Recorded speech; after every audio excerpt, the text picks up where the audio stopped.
নাম হচ্ছে মিরাজ হোসেন, আমার পূর্ণ নাম। আর আমাকে সবাই রাজ বলেই চিনে। আমাদের বাড়ি হচ্ছে লক্ষ্মীপুরের রামগঞ্জ থানায়। মধ্যবিত্ত ফ্যামিলির মধ্যে আমি বড় হচ্ছি এবং আমার সব মিলে অনেক বেশি অর্থনৈতিকভাবে সুখী না হলেও ব্যক্তিগত জীবনে আমরা কিন্তু ভালোবাসায় ভরপুর একটা ফ্যামিলি। এর মধ্যে 2006 সালে আমি এসএসসি কমপ্লিট করি। 2008-এ ইন্টার কমপ্লিট করি রামগঞ্জ সরকারি কলেজ থেকে। তো এরই মাঝে আমি একদিন আপনার মাইজদ্বীপ সৌদিয়া হোটেল, তখন ওই হোটেলটা নতুন হয়, সময়টা 2013-র শেষের দিক।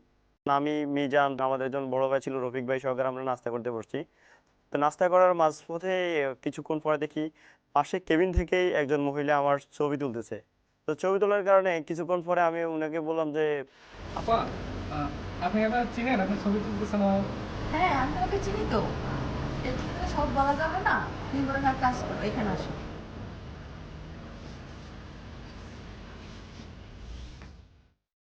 তো ওইখানে যাওয়ার পরে উনাকে আমি জিজ্ঞাসা করলাম আপনি আমাকে চিনেন কিনা। আমি আবারও উনাকে জিজ্ঞাসা করার পরে বললাম, উনি আমাকে বললেন হ্যাঁ তোমাকে আমি চিনি, এত কথা বলা তো এখন হোটেলের সময় নেই। তোমার নাম্বারটা আমার কাছে ছিল, এখন এটা হারাই ফেলছি আমি। তুমি তোমার নাম্বারটা, তোমার আমার নাম্বারটা একটু আমাকে দাও। তখন উনার পাশে দুইটা বাচ্চা একটা, তখন উনি আমাকে পরিচয় করাই দিল যে এই বাচ্চাটার নাম। তো এই কথা বলার পর আমি ওদেরকে মামা বলে ডাকলাম যে কেমন আছো মামা, ভালো আছে কিনা। আর ওর মাকে আমি আফা বলে ডাকতাম। আমি নাম্বারটা দিলাম, আমার মায়ের নাম্বার ছিল তাও দিলাম। পরবর্তীতে উনি এই বলে উনার সাথে আমার সাথে হোটেল থেকে বিদায়। আমি আমার বন্ধু দিয়ে নাস্তা করতে চলে গেলাম।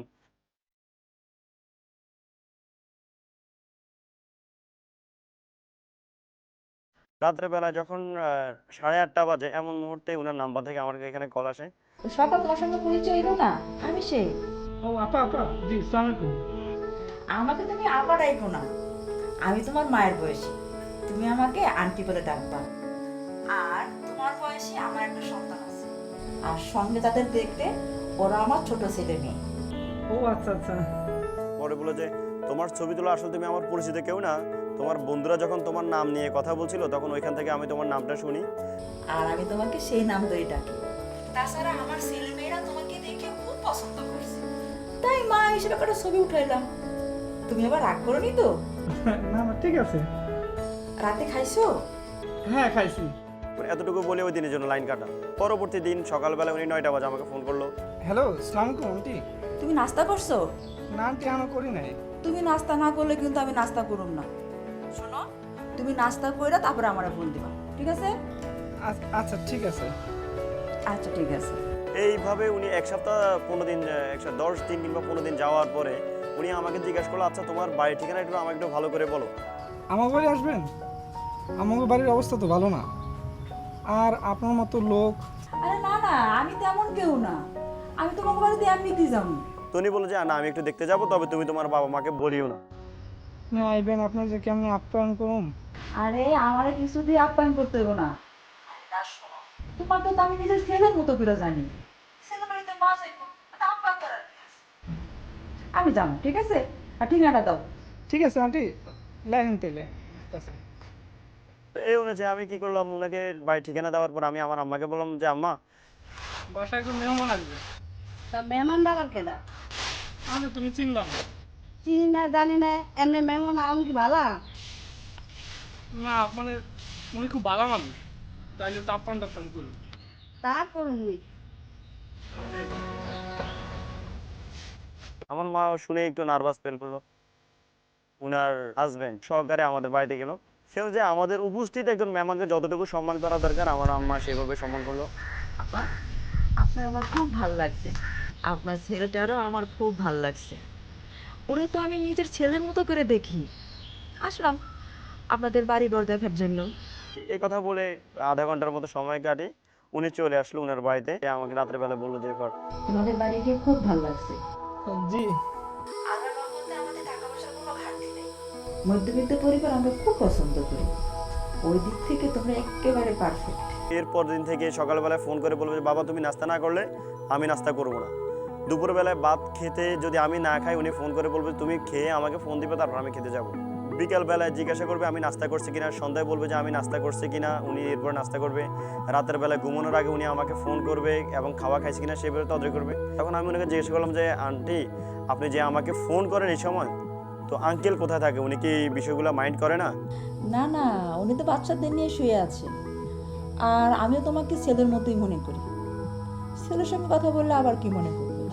তো ওনার কথাবার্তা ছিল এমন যে রাতের 11টা থেকে ফোন করতো, 12টা 12:30 1টা পর্যন্ত উনি আমাকে ফোন ছাড়তে চাইতো না। পর্যায়ে আমি বাধ্য হয়ে যে আসলে আমার ডিউটি আছে সকালবেলায়, আমি যেতে হবে, আমার ফোন রাখতে হবে। এই করে উনার সাথে আমার সাথে ঠিক এইভাবে রিলেশনটা উনি দিনের পর দিন 3 মাস 4 মাস এইভাবে চলতেই থাকলো।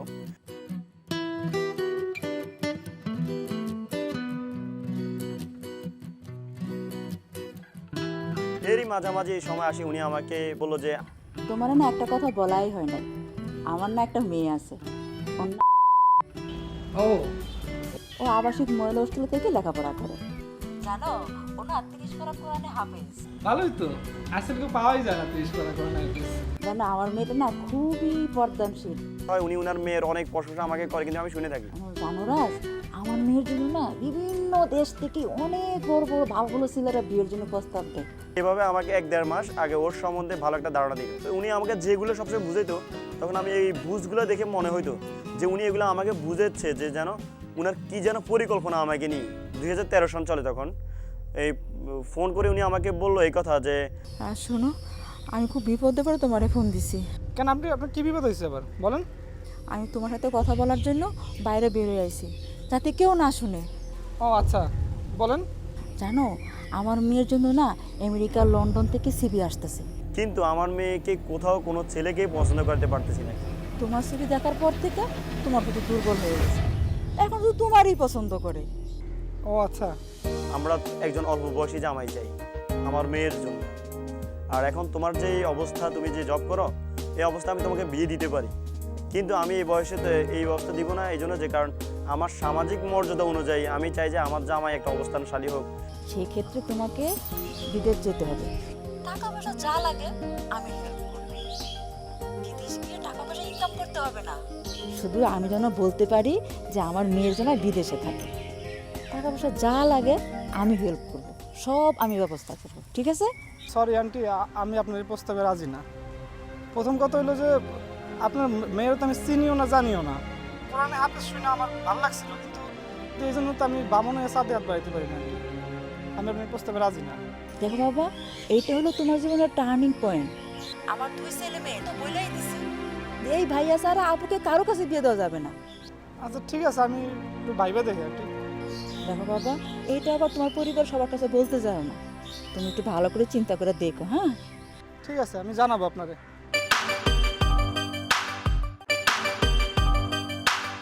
আমি ওনার মেয়েকে পছন্দ হয় বিধে আমি আমার মাকে বললাম যে ওই যে সেদিন ওই আন্টি আসছিল না, তার একটা মেয়ে আছে, হ্যাঁ, তো এর মেয়ের লাগে আমার বিয়ে দিবার চাই। তা তুই মেয়েটারে দেখছস? তা মায়া আমি দেখি নাই, তাই মায়া নাকি 30 পারা করে না হাফেজ। আমি তো সেই শুনে দুর্বল হয়ে গেছি। আমার মা বললো যে মেয়ে 30 পারা শুনে আমারও ভালো লাগতেছে, তবে এটা ভালো হবে কিনা জানি না, কিন্তু যাই হোক তোর বোনেরা কিন্তু মেনে নিবে না এই অবস্থায়, কারণ তোর এখনো বিয়ের বয়স হয় না। এটা আমিও জানি বিয়ের বয়স হয় না। আপনি রাজি কিনা এটা কোন? দেখ কি হয়। এরপরে আমার সাথে ওনার মেয়ের সাথে আমার সাথে দেখার উনি একটা টাইম সেট করলো যে আমার বাসায় আসো, তুমি আমার মেয়ের সাথে দেখা করো, আমার মেয়ে আসবে। সে অনুযায়ী তখন দিনটা ছিল বৃহস্পতিবার। তো এই কথা অনুযায়ী আমি ওনার মেয়ের সাথে দেখা করতে গেলাম। ভালো আছেন? হ্যাঁ ভালো, তুমি কেমন আছো? এই তো আছে ভালো। আচ্ছা ঠিক আছে, তোমরা বসে কথা বলো, আমি যাই। শোন, তুই তার নাম্বারটা ওকে দিয়ে দে, ঠিক আছে? আমি যাই, হ্যাঁ।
গিফট করলাম, আমাদের কিছু গিফট করবা না? আপনাকেও যে কি গিফট করবো এটাই তো বুঝতে পারতাছি না। তোমার আঙ্কেল তো কখনোই তোমার পক্ষে মত দেয় না, কখন না আবার বিপক্ষে চলে যায়। এখন তোমার আঙ্কেলকে গিফট দিবা। তো কি গিফট করা লাগবে আন্টি? তুমি তোমার আঙ্কেলকে পাঞ্জাবি পায়জামা গিফট করবা। লজ্জায় আমি বলছি আচ্ছা ঠিক আছে গিফট দিব। আমি কি করলাম, মিথ্যে কথা বলে মার কাছ থেকে 5,000 টাকা ধার নিয়ে ওনাকে গিফট করলাম। এরপরে উনার আসছে ছোট মেয়ের জন্মদিন, সেখানেও আমার বড়সড় একটা গিফট। এরপরে উনার ছেলের জন্মদিন, এখানেও আমার আরেকটা গিফট। এইভাবে কি একের পর এক গিফটের ফল আমার আসতেছে, উনার যেভাবে চাচ্ছে আমি এভাবে দিচ্ছি। এই করেই এর মধ্যে আমার যেই উনি এতদিন পরে আমি ঢাকা আসলাম, আমার ভিসার কাগজপত্র আসছে, আমি মেডিকেল করতে ঢাকা আসবো। উনি আমাকে ফোন করে বললো যে তুমি ঢাকা যাবে, চোখের মধ্যে কসমেটিক লাগবে, ওর চোখের নিচে কালো দাগ পড়ছে, এমন কসমেটিক। এই বললে উনি আমাকে বিভিন্ন কসমেটিক একটা লিস্ট ধরা দিলে ফোন করে। আইলাইনার, আইশ্যাডো, আইব্রো, কাজল, তারপর হচ্ছে চোখের পাপড়ি, এই বিভিন্ন কালারের শেড। আমি কিন্তু ভিতরে ভিতরে এত কষ্ট পাচ্ছি, মাঝে মধ্যে আমার পকেট খরচ দূরের কথা, যে আমার চা খাওয়ার টাকাটা আমার পকেটে থাকে না। আমি দাঁড় করতে লাগলাম, ধাওলাত করতে লাগলাম, এইভাবে আমি অনেক দেনা হয়ে গেছি। কারণ এমনও হয়েছে যে আমি মাঝে মধ্যে ওদের বাড়িতে আসতাম, যাওয়ার সময় হেঁটে যাইতে হইতো। ফ্লাইট মানে দূরত্ব এত ছিল 20 কিলোমিটার দূরে, আমার পকেটে ভাড়াও থাকতো না। কিন্তু আমি ওদেরকে কখনো মানে ভালোবাসা মানুষগুলো কখনো অপরটা বুঝতে দিতাম না, কিন্তু ওনারা ওইভাবেই আমার কাছে বারবার চেয়ে নিত। আমার ভিসা চলে আসছে, ওর পরীক্ষার রেজাল্ট দিল, সে আপনার ভালো একটা রেজাল্ট করলো এসএসসিতে। হ্যাঁ আম্মু, হ্যাঁ আমার তো ভিসা হয়ে গেছে, ফিঙ্গারপ্রিন্টও চলে আসছে, যে কোনো সময় টিকিট কেটে চলে যেতে পারবো। আর এদিকে রেজাল্ট পেয়ে গেছে, চাইছিলাম যে যাওয়ার আগে বিয়েটা করে যেতে। তুমি আগে বিদেশ থেকে ঘুরে আসো, তারপর নাফের সঙ্গে তোমার বিয়ে হবে। আমি বললাম যে আচ্ছা ঠিক আছে বিদেশ ঘুরে আসি, তারপরে বিয়ে করা হবে। এই কথা বলছে আমি মনে মনে খুশি, কারণ আমি তখন অর্থনৈতিকভাবে একটু হিমশিম যাচ্ছে আমার সময়টা। জি আমি শোনো, তোমার আমুল লাগে আমার কথা হয়েছে, সে বলছে বিদেশ থেকে ফিরে যাওয়ার পরে তোমার লাগে আমার বিয়ে দিব। ওমা, তাহলে তো তুমি খুশি হয়ে গেছো। হ্যাঁ খুশি তো হবই, এর মধ্যে বিদেশ থেকে কিছু টাকা পয়সা ইনকাম করে লই এমন। তুমি আমার আম্মুর কথা বিশ্বাস করো না, তুমি তার বিয়ের জন্য প্রেশার দাও। সে তো বলছেই বিদেশ থেকে আর পরে তোমার লাগে আমার বিয়ে দিব। তাছাড়া তোমার আম্মু হজ করে আসছে, তাকে তো অবিশ্বাস করা যায় না। রাজ, তুমি আমার কথা একটু বোঝো। তোমার মতো আরেকটা ছেলের সাথে আমার মার পরিচয় হয়েছে, সেই ছেলে বিদেশ থাকে, সেই ছেলে এস্টাবলিশ। ছেলেটা নাকি আমেরিকাতে থাকে, ছেলেটার ছবি আমাকে দেখাইছে যে তাকে আমার সাথে বিয়ে দিবে, মূলত তুমি বিদেশ চলে গেলেই ওর কাছে আমাকে বিয়ে দিবে। তার মানে কি, আমি বুঝলাম যে এতদিন আমার সাথে যা করছে উনি আমার চেয়ে আরেকটু ভালো লেভেলের ছেলে পাওয়ার পরে আমার সাথে একদম কি প্রতারণার চিন্তা ভাবনা হচ্ছে। কিন্তু তারপরও আমি বললাম যে তোমার আম্মু তো আল্লাহ আমার লোক, সেই কাজ করতে পারে না, আর তার তো আমি বিশ্বাস করি। তুমি আমার কথা একটু বোঝার চেষ্টা করো রাজ, আমি তোমার ছাড়া আর কাউকে বিয়ে করতে পারবো না। পরের দিন আমাদের বিয়ে 31শে অক্টোবর 2013 সাল।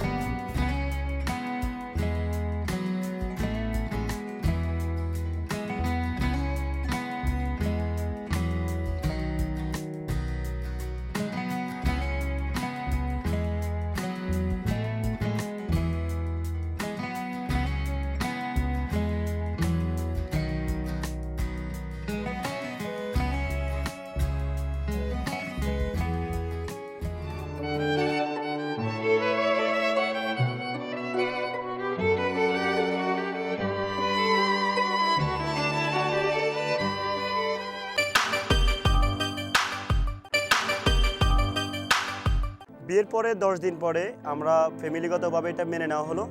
বললো যে 3 দিনে তোমরা চলে আসো, 3 দিন পরে আমরা ফ্যামিলিগতভাবে ডিসিশন নিয়ে এটা অনুষ্ঠানের ব্যবস্থা করব। সুন্দরভাবে তোমরা একসাথে বাসায় থাকবে, বাইরে থাকবে কেন, হোটেল থাকার দরকার নাই, তোমরা বাসায় থাকো, এরপরে তুমি বিদেশ দিয়ে চলে যাও। এই কথা অনুযায়ী আমি কী করলাম, 10 দিন পরে আমার ওয়াইফকে তাদের বাড়িতে দিয়ে গেলাম, আমি চলে গেলাম আমার বাড়িতে। বাবা, তুমি কোনো চিন্তা করো না, আমরা 3 দিন পরে বাড়ি যাব, যে সব কিছু আমরা ফাইনাল করে আসবো, তুমি কোনো টেনশন করো না। 3 দিন পরে আমি আমার বাবা মাকে পাঠাইলাম ওদের বাড়িতে।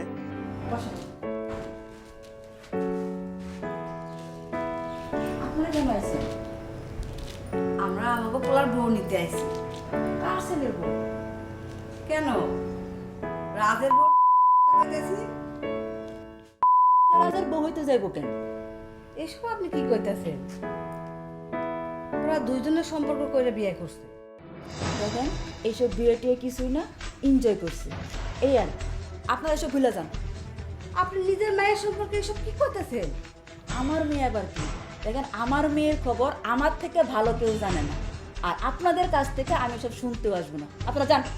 তখন আমার বাবা মা কিন্তু মেয়েটাকে জিজ্ঞাসা করে, মেয়ের কোনো বক্তব্য ছিল না, ও কোনো কথাই বলে না, ইয়েস আর নো দুইটার একটাও নাই তার মধ্যে। সে আমাকে চায় কি চায় না সেটাও বলে না, বরঞ্চ তার বাবা মা আমার বাবা মাকে যথেষ্ট পরিমাণ অপমান করছে। আপনারা এখান থেকে যাবেন, তা না হলে আপনাদেরকে বের করে দিতে আমি বাধ্য হবো। যান। আমার বাবা মাকে অপমান করার পরে আমি তো আর কোনো বক্তব্য নেই আমার। 5 দিন পরে মেয়েটা আবার কী করলো, আমার কাছে চলে আসলো। তুমি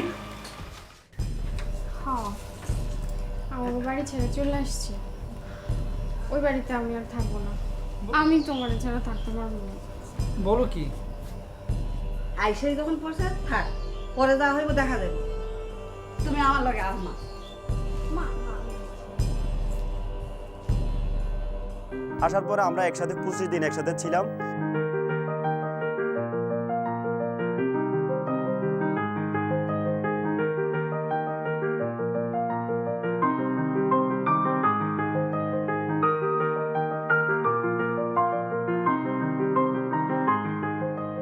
এর মাঝে আপনার অনেক মামলা হামলা অনেক কিছুই গেল, ওরা করলো, কিন্তু মেয়েটা আমার পক্ষে কথা বলার কারণে কি আমি সব দিক থেকে মুক্তি হয়ে গেলাম। এর মাঝে সে আপনার কনসেপ্ট হয়ে যায়। কনসেপ্ট হওয়ার পরে তাকে আমি দিয়ে আসি তাদের বাড়িতে।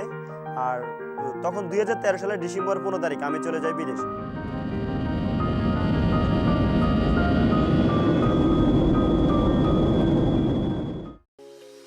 বিদেশ যাওয়ার পরে তার সাথে আমার সাথে কথা হয় দীর্ঘ 1 মাসের মতো। তখন সে কনসেপ্ট অবস্থায় হঠাৎ একদিন সে আমাকে বলে, অনেক বড় একটা বিপদ হয়ে গেছে রাজ।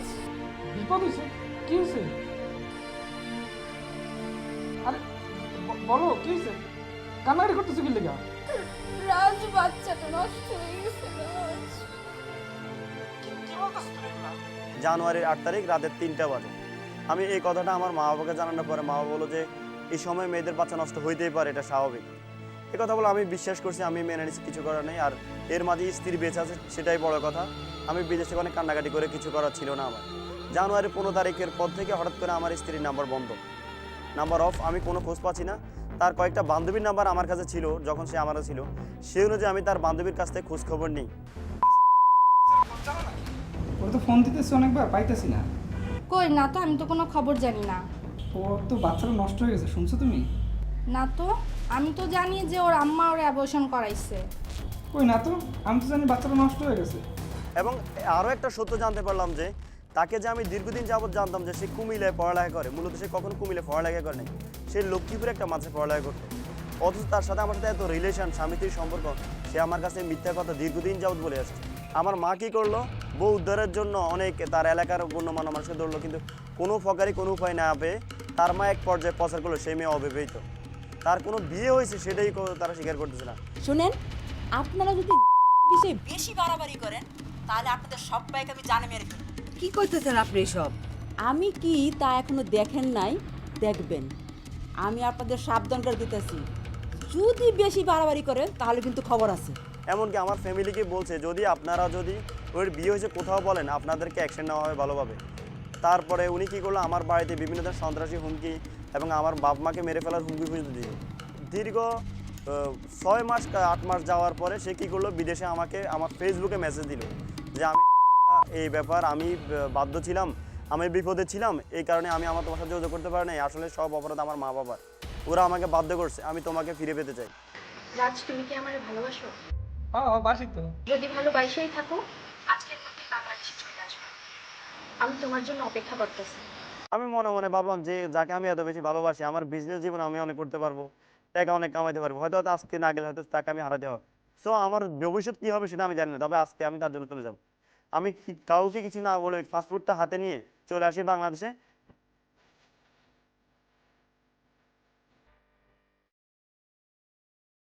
সকালবেলায় তাকে নিয়ে চলে যাই সিলেট মাজারে। সে মাজার ধরে ওয়াদা করে জীবনে কখনো সে আমাকে ছেড়ে আর যাবে না, কখনো প্রতারণা করবে না। এই কথা বলে তার সাথে আমি বললাম যে আচ্ছা তোমার মা বাবা যে এগুলো করলো, তোমাদের সন্তান নষ্ট হলো, তখন সে স্বীকার করে যে হ্যাঁ আমার সন্তান কি মেরে ফেলা হয়েছে। এখান থেকে আমরা আব্দুল্লাহপুর আমরা একটা বাসা বানানি, ওই বাসাতেই আমরা সুন্দরভাবে বসবাস করি। পরে আমরা যে সময়টা ছিল আর কি, খুব ভালোভাবে ঢাকাতে অনেক বেশি ঘোরাফেরা, অনেক বেশি হাসি, অনেক ভালোভাবে সময়টা কাটে।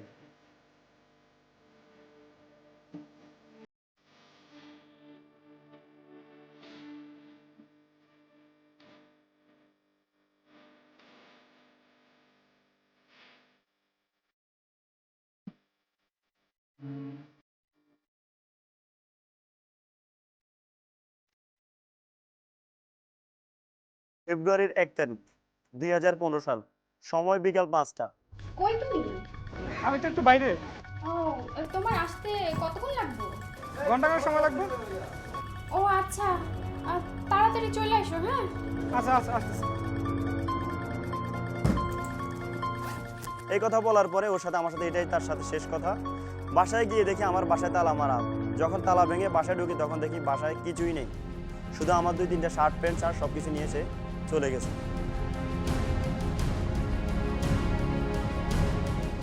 কেন সে চলে গেছে, কী জন্য চলে গেছে, আজও সে আনসার আমি পাই নাই। পরবর্তীতে আমি তার নিখোঁজ হওয়ার পর আমি ফেব্রুয়ারির 2 তারিখে তুরাগ থানায় একটা তার জন্য সাধারণ জিডি করি, সে নিখোঁজ জিডি, এবং তার মার সাথে যোগাযোগ করার চেষ্টা করি, তারা আমার সাথে যোগাযোগ করে নাই। তার বাড়িতে আমি যাই তার খোঁজ নেওয়ার জন্য, গিয়ে দেখি তারা যে বাসায় থাকতো ওই বাসাটা এখন আর তারা থাকে না।